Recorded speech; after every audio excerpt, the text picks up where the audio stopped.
A day in the life of a wife of a pilot and mechanic. I've got knife. Today we are going to visit Amanda. We will accompany her to get an insight into a day in her life as the wife of a pilot and mechanic, far away from the daily comforts that we are used to here in the Western world. She starts the day by having breakfast with her husband and daughter Grace.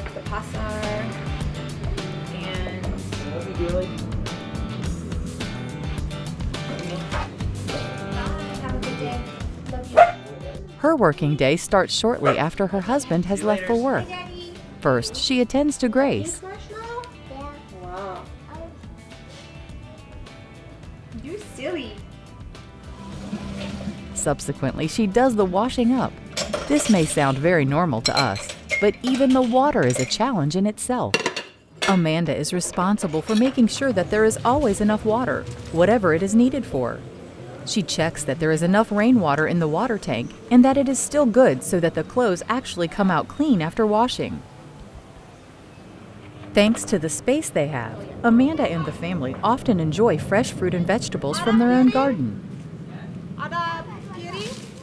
Their guard also helps them look after the garden, and of course he and his family also get a share of the harvest.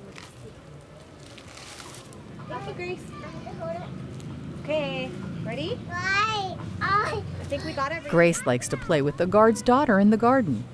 During this time, Amanda has time to check the emails they have received from friends and family, as well as pursue other tasks, such as her hobby of photography and processing the photos. When she is asked if she found the lengthy preparation and leaving her familiar surroundings, family and friends to be difficult, and if it was worth it, she says, And it was a hard process, knowing that you have this end goal in the future coming, but in the meantime, you're building your life in your home country. And when it came time for me to uproot my life in my home country, we'd already had a child, we were comfortable, it was hard. That was maybe one of the hardest parts of this process, was uprooting our life and letting go of everything that we had known. It's totally worth it. Living here is not always easy. It's not always a walk in the park, but it is so worth it knowing you're walking in God's will. And I know if we were to pack up and move home tomorrow, because it's just too much, I know that we would regret it. Living here, it's totally worth it. Back, ready? Go. Really high.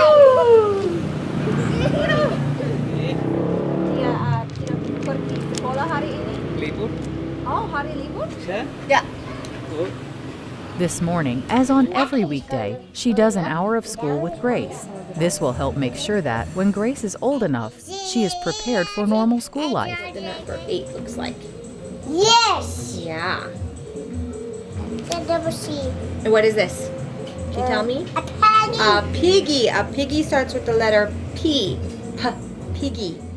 When we ask Amanda how to bring up a child in Papua, she explains. What's this? Before we came here, I was worried about taking her from her family and her friends, and I think every mom here and parent here has worried about that same thing, worrying if bringing your kid here will harm them or you'll scar them.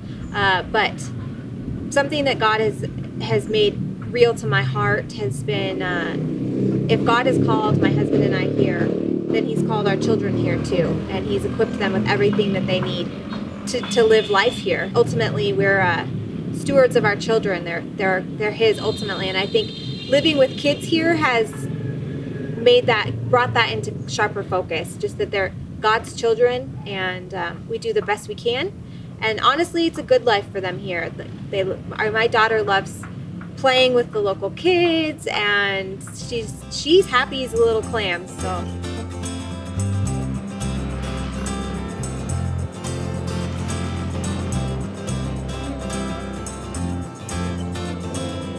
This afternoon, we go to the market. Amanda and Grace enjoy riding in a bay shack.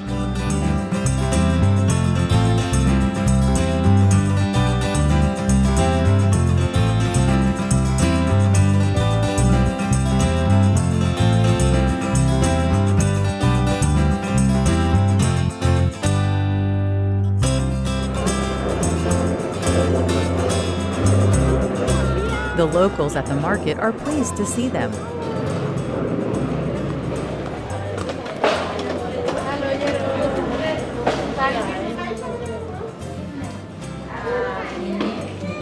Dua ini semua empat dan terima kasih. As well as shopping, Amanda spends some time with the market ladies, which helps to improve her language skills. The market ladies enjoy every visit from both of them.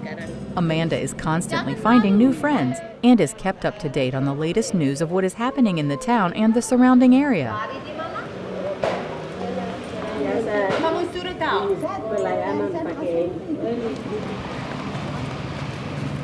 Afterwards, they take the Bejak home again.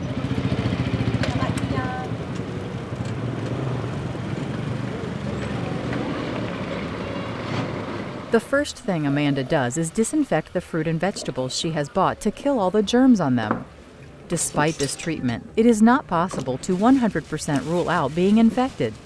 One of Amanda's biggest worries was that Grace would get ill, and promptly she contracted one of the worst diseases, dengue fever.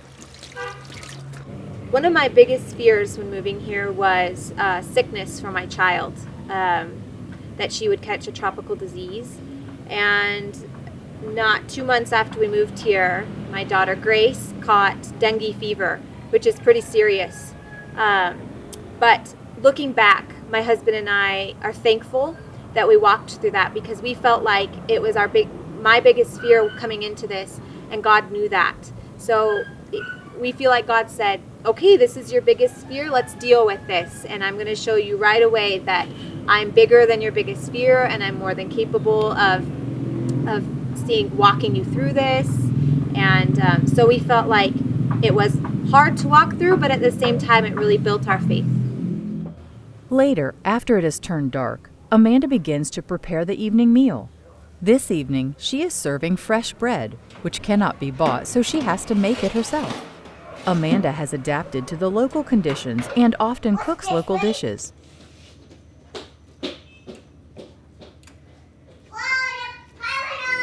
Despite all the preparation, life here is different than expected. You feel like God is using you to bring something great to these people and something great to this country. And in a way, He is. But what I feel like, and what my husband feels like, is that God brought us to this place not so we could bring something to these people, but so that God could change us and work in our hearts. And it's humbling. It's a humbling process, because stepping out on the mission field, you feel like you've arrived and you're bringing, the gospel to these people, and you are. But God is ultimately changing you just as much as He's using you to change this place. Hey guys.